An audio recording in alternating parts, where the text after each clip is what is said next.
Terbayang nggak kalau kita diciptakan tapi nggak tempat tinggal kita? Segala yang kita butuhkan dalam kebutuhan, Allah juga ciptakan. Jangan fokus kepada yang kau tak punya. Bisnis pakai otak lah.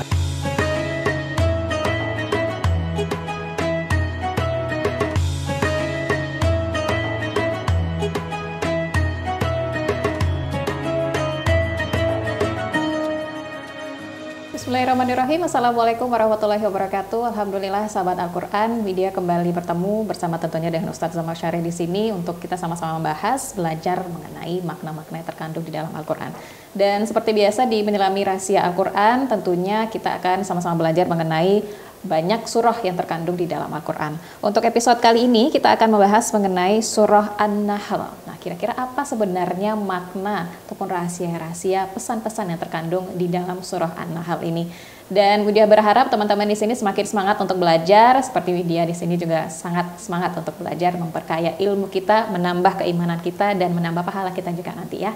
Oke, Ustadz Zamak Syarih Hasbullah Taib, sehat Ustadz? Alhamdulillah. Sehat ya, pada baik. Nah, Ustadz, di episode kali ini kita sudah di episode ke-17, kita membahas mengenai surah An-Nahl. Yeah. Nah, tentu Widya penasaran ya sebenarnya apa sih makna-makna yang terkandung di dalam surah ini. Nah, surah An-Nahl ini artinya apa, Ustadz? Nahl artinya lebah. Artinya lebah. Tapi kita tidak akan bahas mengenai lebah di sini, tapi akan ada kisah begitu ya Ustadz yang terkandung di balik surah An-Nahl ini. Nah, kalau dari maknanya, kalau kita bedah Ustadz, sebenarnya inti makna dari nama surah An-Nahl yang artinya lebah ini apa Ustadz? Baik. Bismillahirrahmanirrahim. Alhamdulillahirabbil alamin wal aqibatu lil muttaqin wala udwana illa 'alal zalimin. Saudari Widya dan seluruh sahabat Al-Quran yang menyaksikan episode kali ini, tentunya kalau kita bercerita mengenai An-Nahl, secara bahasa artinya lebah. Dan kenapa surah ini dinamakan dengan nama tersebut? Karena memang di salah satu ayat nanti kita akan lihat Allah Subhanahu wa taala bercerita tentang nikmat madu yang tentunya itu juga dihasilkan oleh lebah. Bagaimana lewat serangga lebah ini yang hanya mengkonsumsi yang baik-baik, dia juga menghasilkan saripati yang sangat baik juga, sangat bermanfaat untuk kesehatan kita. Sejalan dengan itu, sebenarnya surah An-Nahl ini, sebagaimana yang disampaikan oleh banyak ulama, An-Nahl biasa juga disebut dengan nama Suratun Ni'am. Surah yang banyak membahas tentang nikmat-nikmat yang Allah Subhanahu wa taala berikan kepada kita. Pasti banyak ya Ustaz ya nikmatnya. Tentunya begini. Salah satu jalan yang paling ampuh untuk membuat banyak orang kembali kepada Allah adalah dengan mengingatkan kembali anugerah dan nikmat yang Allah telah berikan kepada kita. Ya. Jadi kan orang itu diajak kepada kebaikan, bisa jadi dihukum ataupun diberikan reward dalam bentuk nikmat-nikmat. Nah, ketika diingatkan kita, sadarlah wahai manusia, begitu banyak nikmat yang telah aku berikan kepadamu, ini disebutkan satu persatu. Tentunya kalau kita tidak kemudian makin cinta sama Allah dan sadar betapa penuh kasih sayangnya Allah kepada kita sebagai hambanya, maka ini sungguh keterlaluan. Jadi sebenarnya surah An-Nahl, surah yang menceritakan tentang nikmat-nikmat, dan nanti kita akan lihat lewat pembahasan ke depan bagaimana nikmat-nikmat itu sebahagian bentuknya Allah rincikan kepada kita supaya kita ingat kembali apa yang kita nikmati sebenarnya datangnya dari Allah. Kalau berbicara mengenai nikmat, ini kita belajar di sini saja, duduk di sini juga sudah termasuk nikmat dari Allah ya Ustadz ya. Pastinya, memberikan kita hidayah untuk sama-sama belajar. Nah, Ustadz, poin pertama ini yang akan kita bahas adalah mengenai manifestasi keesaan dan kekuasaan Allah. Nah, manifestasi Ustadz, berbicara mengenai manifestasi seperti apa nih Ustadz? Jadi begini, Allah kan punya sifat Al-Qadir, Maha Kuasa. Allah juga punya sifat Maha Berkehendak. Semua yang Allah inginkan pasti akan terjadi. Semua yang Allah ingin lakukan, Allah Maha Kuasa untuk mewujudkannya. Nah, banyak dari kita hafal nama-nama Allah ini. Tetapi dalam wujud kehidupan sehari-hari, sering sekali kita itu lebih bergantung kepada orang. Kita menganggap si fulan sangat menentukan kesuksesanku. Padahal dia pun membantu kita karena Allah menghendaki dia membantu kita. Jadi ada istilah, ya nggak mungkinlah sukses tak ada backingnya, kan begitu. Dalam hal ini tentunya orang yang beriman selalu menjadikan Allah sebagai backing terkuat. Kenapa? Karena kalau kita lihat di sini, di awal surah Allah paparkan begitu banyak pemberian dan anugerahnya untuk kita. Kita lihat sebagai contoh. Allah mulai dari nikmat apa? Dari nikmat yang Allah katakan diciptakan langit dan bumi. Ya, kalau kita renungkan, bumi diciptakan, langit diciptakan, ini juga nikmat bagi kita. Ya. Terbayang enggak kalau kita diciptakan tapi enggak tempat tinggal kita? Ya. Kemudian Allah katakan lagi, wal an'ama khalaqaha lakum. Allah juga menciptakan untuk kalian hewan-hewan ternak. Mulai dari sapi, kambing, unta yang bisa kita ambil manfaat dari dagingnya ataupun dari sapi dari susunya, kambing juga, unta juga begitu. Nah, Allah katakan fiha dif'un. Kulitnya bisa kita jadikan pakaian untuk penghangat, ya, wa manafi', begitu banyak manfaat dari mulai bulunya, dari mulai kulitnya, dari mulai dagingnya, itu semua manfaat. Wa minha ta'kulun. Allah juga halalkan bagi kita untuk mengkonsumsi binatang ternak itu, ya. Bukan hanya itu, Allah katakan walakum fiha jamal hina turihuna wa hina tasrahun. Kamu memperoleh keindahan. Orang menunggangi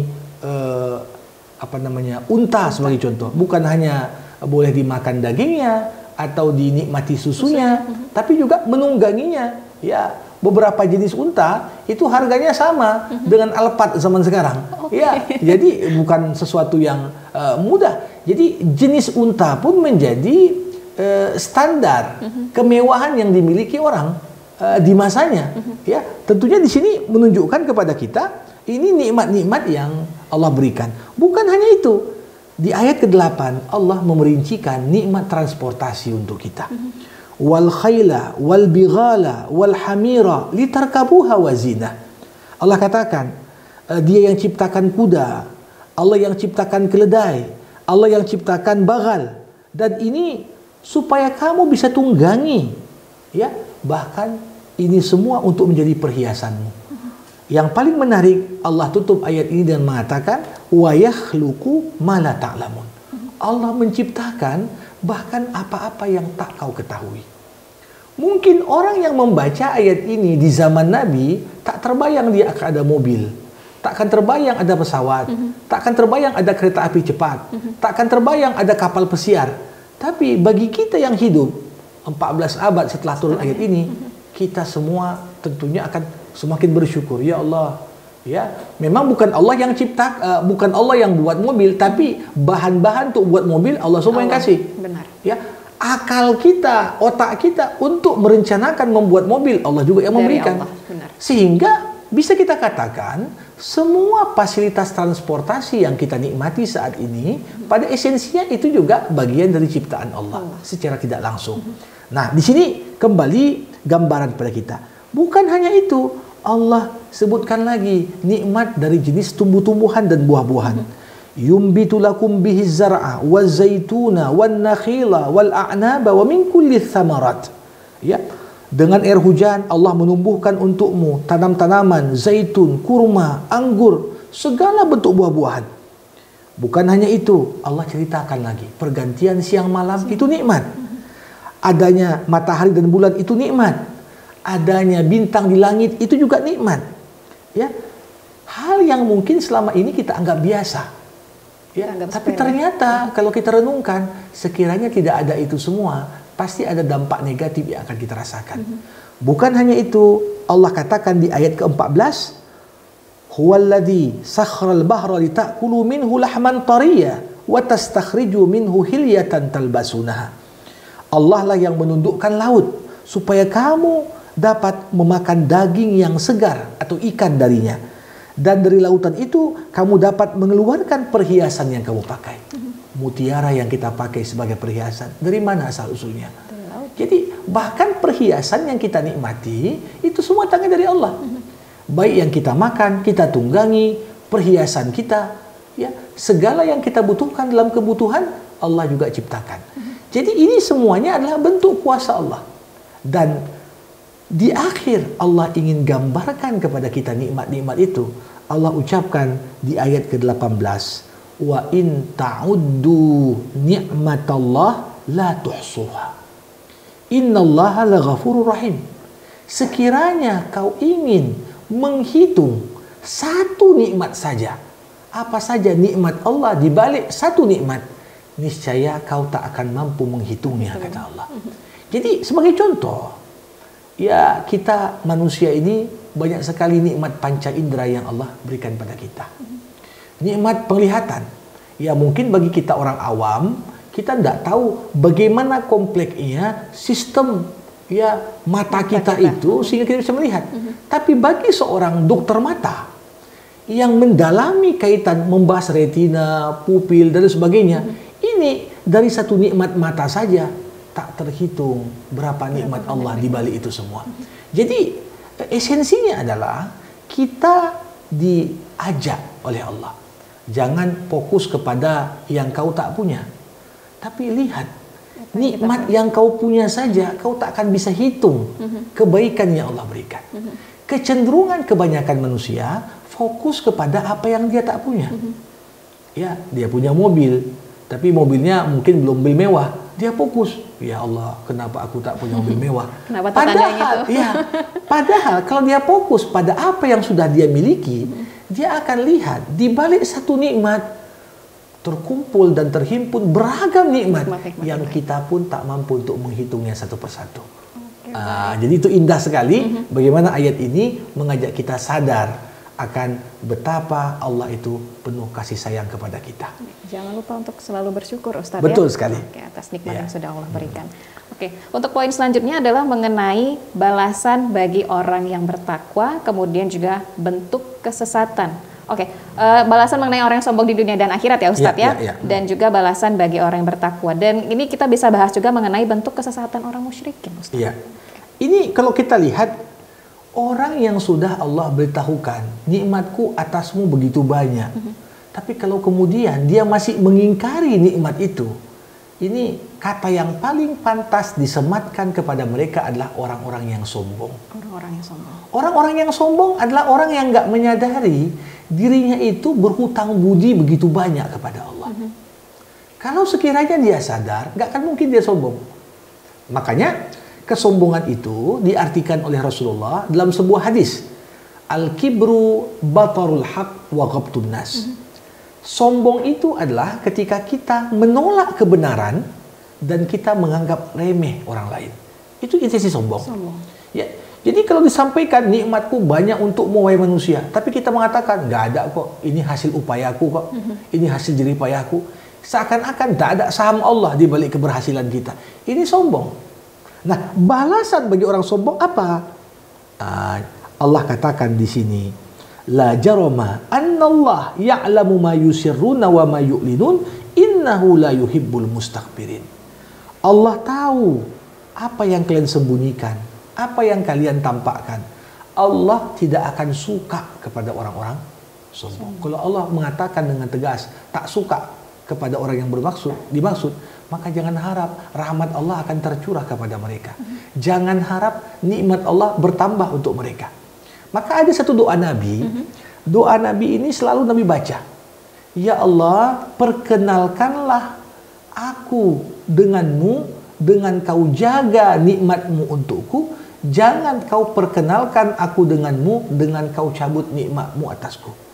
Banyak orang baru sadar siapa Allah ketika nikmatnya dicabut. Ketika dalam keadaan susah. Waktu sakit, kok parah kan sakitnya bang? Tak tahulah, udah takdir Allah adanya.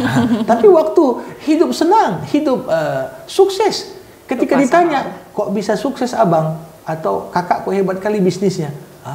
Bisnis pakai otak lah katanya. Dia tidak sedikit pun dia mengingat ada saham Allah di sana. Jadi disinilah yang perlu untuk kita sadari, sehingga nanti yang kita terima ya di akhirat sesuai dengan apa yang kita buat. Kalau kita bertakwa, Allah katakan, Ya, lilladzina ahsanu fi hadhihi dunya hasanah. Orang yang berbuat baik di dunia, di akhirat dapat kebaikan juga. Yang tahu bersyukur di dunia, di akhirat Allah tambahkan lagi dengan berbagai kenikmatan surga yang tidak terbayangkan oleh kita. Sebaliknya, ya Allah katakan, wala darul akhirah khairun wala ni'ma darul muttaqin. Akhirat itu jauh lebih baik daripada dunia. Sebaliknya, ya Allah Subhanahu wa taala mengatakan di sini, hal yanzuruna illa an ta'tiyahumul malaikatu aw ya'tiya amru rabbik kadzalika fa'ala alladziina min qablihim wa ma zalamahumullah walakin kanu anfusahum yadhlimun. Ketika turun azab dan siksa kepada umat-umat terdahulu, Allah ingin katakan di sini, jangan kalian salahkan Allah kalau azab itu turun. Kenapa? Allah nggak pernah menzalimi hambanya, tapi hambalah yang menzalimi dirinya sendiri.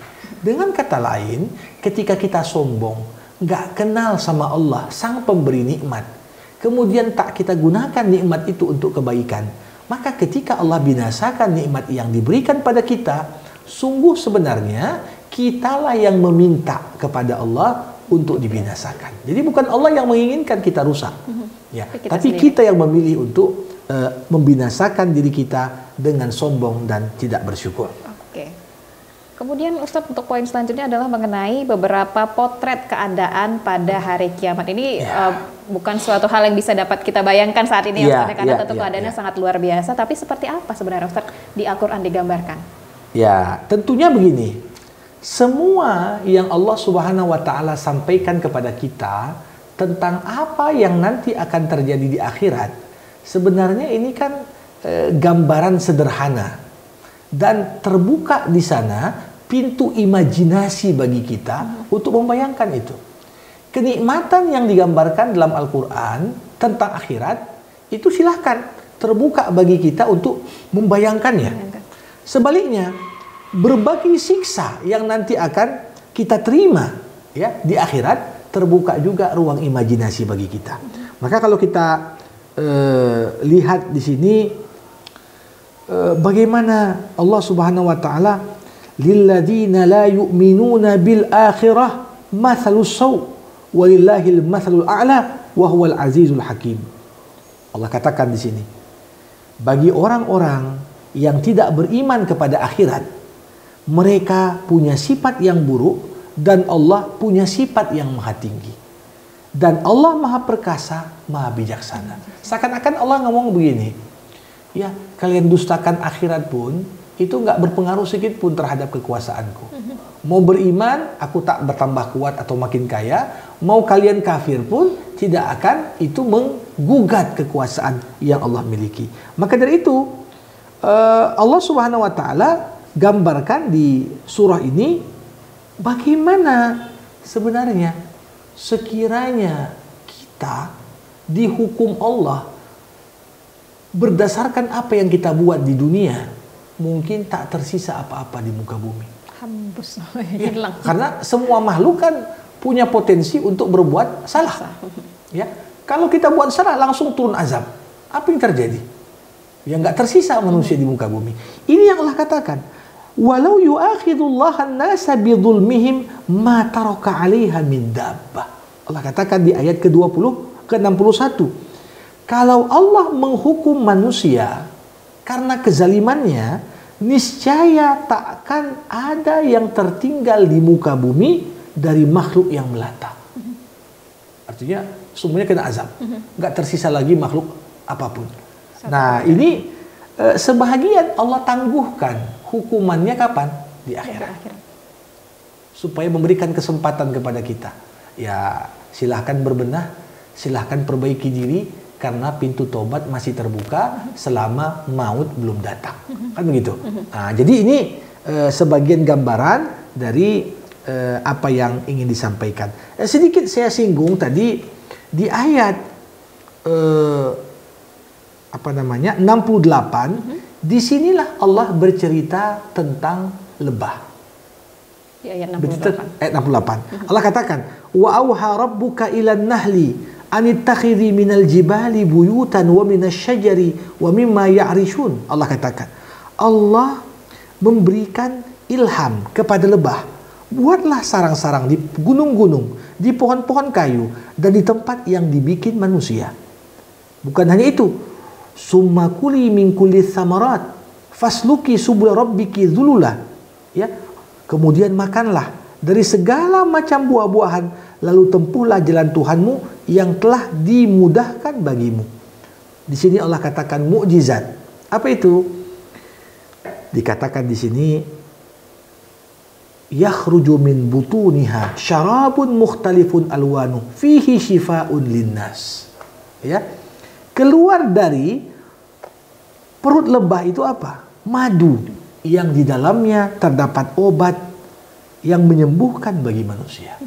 Nah, kalau kita lihat realitas saat ini, walaupun industri farmasi makin maju, tapi tetap saja kita juga konsumsi terhadap herbal dalam bentuk madu ini semakin meninggi. Ya, bahkan orang untuk menjaga vitalitasnya, kesehatannya, daya tahan tubuhnya, apalagi di masa pandemi, konsumsi madu dengan rutin.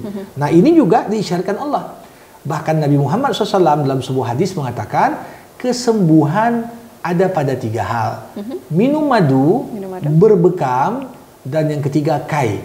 Kai itu pengobatan dengan menggunakan panas. Jadi kalau zaman sekarang ada yang pakai batu panas, ada pakai listrik, pakai apa. Jadi itu termasuk metode-metode pengobatan yang sudah dikenal sejak zaman dahulu, termasuk minum madu. Minum madu, ya. Ya, kita sama-sama minum madu ya Ustadz ya. Ya. Oke, karena banyak nikmat yang terkandung di dalam madu. Nah, untuk selanjutnya ini kita akan bahas mengenai menghalalkan dan mengharamkan hak prerogatif Allah. Allah. Nah, ini Allah tentunya punya hak prerogatif, tapi kemudian kita terkadang sebagai seorang hamba begitu sering lalai menghalalkan, mengharamkan sesuai keinginan kita. Bagaimana ya Ustaz? Iya, tentunya harus kita pahami bahwasanya salah satu sifat yang paling melekat sama Allah, Allah itulah pembuat hukum. Yang menghalalkan segala sesuatu, yang mengharamkan segala sesuatu, itu hanyalah Allah Subhanahu wa taala. Ya, tentunya kita dalam hal ini sebagai hamba, ya kalaupun ingin menghalalkan sesuatu harus ada dasarnya.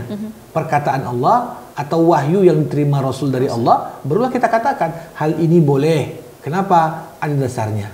Ayat Quran atau hadis. Ada dalilnya. Tapi kita tidak boleh dalam hal ini dengan entengnya. Sebagai contoh, kita tahu babi itu diharamkan dalam Islam. Kalau ada orang mengatakan, babi itu halalnya itu, atau kita mengharamkan sesuatu yang Allah sudah halalkan. Ya, sebagai contoh, makan apel atau makan mangga itu halal, kan begitu? Apalagi harganya beli, ya, jangan hamba curi, curi, ya.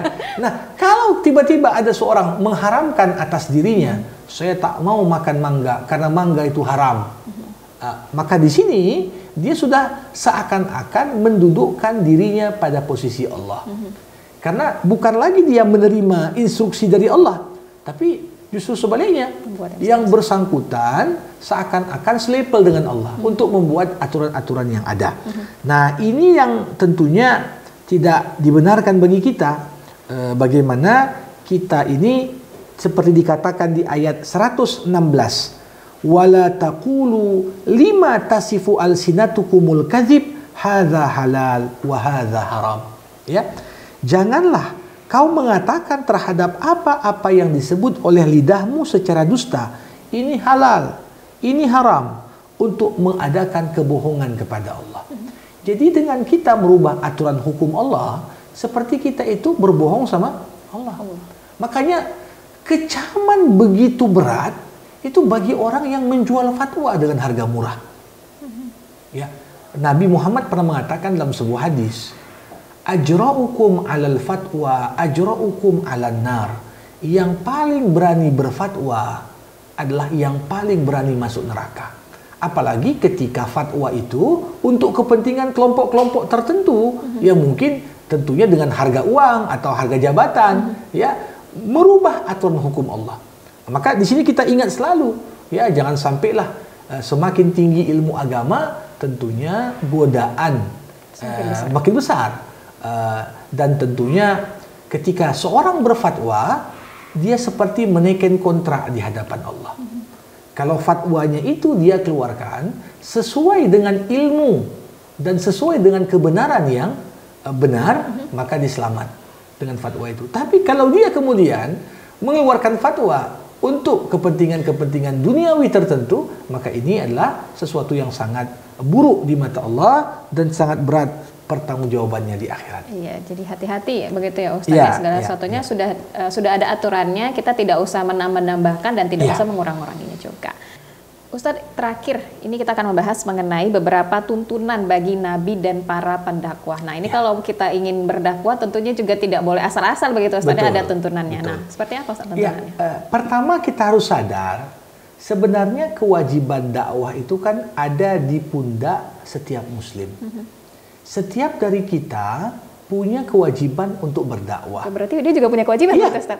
Hanya saja kewajiban ini kan sesuai dengan kapasitas dan kemampuan kita masing-masing. Minimal kita berdakwah itu lewat keteladanan. Dengan kita menampilkan bagaimana seharusnya sikap seorang muslim yang sebenarnya, kita sedang berdakwah. Karena dakwah dengan perilaku jauh lebih efektif dibandingkan sekedar dakwah dengan ucapan dan perkataan. Jadi di ayat 125 hingga akhir surah An-Nahl, Allah memberikan tuntunan praktis. Apa kata Allah? Ud'u ila sabili rabbika bil hikmah wal mau'izatil hasanah wajadilhum billati hiya ahsan inna rabbaka huwa a'lamu biman dhalla an sabilihi wa huwa a'lamu bil muhtadin. Allah katakan, serulah manusia ke jalan Tuhanmu dengan 3 cara. Yang pertama apa? Dengan hikmah, kebijaksanaan. Ya, kebijaksanaan ini apa? Dari sikap kita. Ya, coba bayangkan seorang dia ceramah panjang lebar tentang buruknya merokok. Habis ceramah dia merokok. Tentunya perbuatan dia ini walaupun sudah ngomong 1000 kali, satu perbuatan gugur gara-gara satu perbuatan. 1000 perkataan gugur dengan satu perbuatan. Nah, hikmah kita ini begitu juga.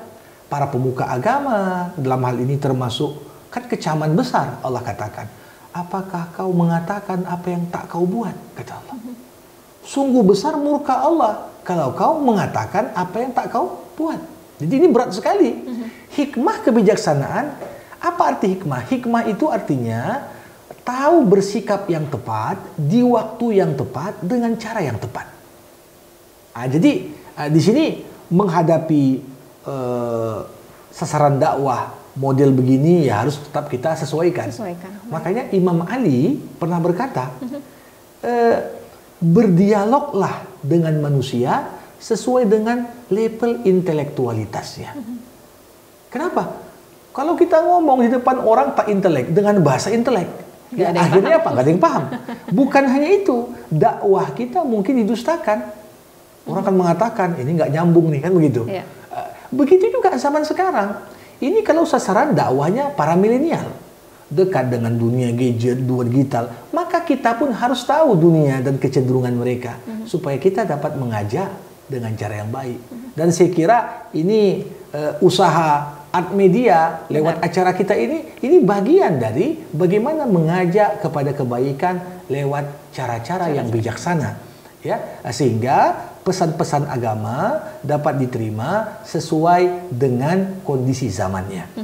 Yang kedua, Allah katakan wal mau'izatil hasanah. Ajaklah kebaikan dengan pesan-pesan yang baik. Ya, artinya dalam hal ini bukan hanya kebijaksanaan dalam memilih tema, bagaimana menyampaikannya, tapi juga pesan-pesan yang baik. Pesan yang sederhana, ya, tapi justru bisa langsung dapat diaplikasikan dengan baik kepada orang banyak. Nah, cara-cara yang pesan yang baik ini bagaimana? Semua pesan yang membuat orang makin ingat Allah, mengingat hari akhirat, makin dekat dengan Quran, maka dia adalah pesan yang baik. Nah, tentunya pesan yang baik harus dibungkus juga dengan cara yang baik. Ya, kadang-kadang yang kita sampaikan baik, tapi kadang-kadang ya bungkusnya kurang menarik. Kurang menarik. Okay. Atau cara penyampaiannya itu dengan bahasa yang kasar. Kebenaran yang tidak disampaikan dengan bahasa yang lemah lembut, ini justru kadang-kadang berbalik sehingga menjadi bumerang bagi yang menyampaikan kebenaran itu sendiri. Tapi ada yang ketiga, ini yang menarik. Cara menyampaikan dan berdakwah yang ketiga adalah dengan cara berdebat dengan cara yang baik.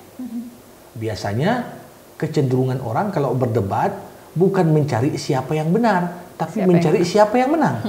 Sehingga berdebat itu lebih kepada adu suara besar. Mana yang paling besar suaranya, mana yang paling rajin motong pembicaraan orang, dianggap dialah pemenang. Tetapi akhirnya apa? Waktu yang terhabiskan untuk debat ini tidak menghasilkan buah apa-apa. Yang ada justru masing-masing pihak makin fanatik terhadap pendapatnya, bahkan mencela, bahkan mengejek yang kontra dengan pendapatnya. Tidak menemukan ujungnya. Islam mengajarkan silakan berdebat, tapi dengan cara yang baik, bukan tanpa menghina, bukan tanpa mengejek. Maka ada satu ungkapan pernah disampaikan Imam Syafi'i.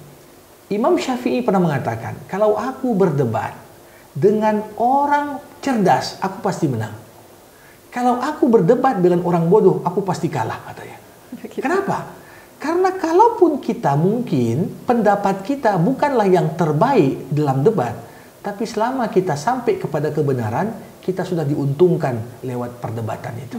Tapi kalau debat kusir yang tak ada ujungnya, ya habis waktu, habis masa, habis energi, tapi yang terjadi tidak ada manfaatnya. Nah, untuk itu berdakwah juga disebutkan di penutup surah ini, kuncinya satu, wasbir. Berdakwah, mengajak pada kebaikan, mencegah dari keburukan, ini kuncinya sabar. Ya, kenapa? Wa ma sabruka illa billah. Dan kau tak akan mampu untuk bersabar kecuali kesabaranmu itu datangnya dari Allah. Jadi biasanya orang yang bisa sabar itu ketika motivasi dan niatnya berdakwah murni karena Allah. Kalau niat kita untuk dunia, pasti nggak sabar. Ujung-ujungnya sabarku ada batasnya, katanya. Ini berarti niatnya ada yang masalah. Sabarku ada harganya, kan? Iya, gitu. Nah, jadi di sini yang perlu untuk kita, innallaha ma'al ladzina taqaw wal ladzina hum muhsinun. Allah selalu bersama orang bertakwa dan Allah bersama orang-orang yang berbuat baik. Jadi dakwah dengan sabar, sabar buah dari kebersamaan kita dengan Allah. Oke, sabar intinya adalah sabar, apalagi kalau kita ingin berdakwah gitu, dengan cara kita, dengan kapasitas kita dan dengan kemampuan kita ya teman-teman ya. Alhamdulillah kita sudah berada di penghujung episode hari ini. Sudah banyak yang kita bahas di surah An-Nahl, mudah-mudahan banyak manfaat yang bisa kita ambil. Seperti biasa, sekali lagi Widya ingatkan teman-teman jangan lupa untuk like, komen, dan subscribe. Kita juga butuh nih saran dari teman-teman kira-kira seperti apa di baiknya kita untuk kemudian belajar ke depannya. Jangan lupa ya tinggalkan komen dan juga like dan subscribe-nya. Wabillahi taufiq wal hidayah. Wassalamualaikum warahmatullahi wabarakatuh.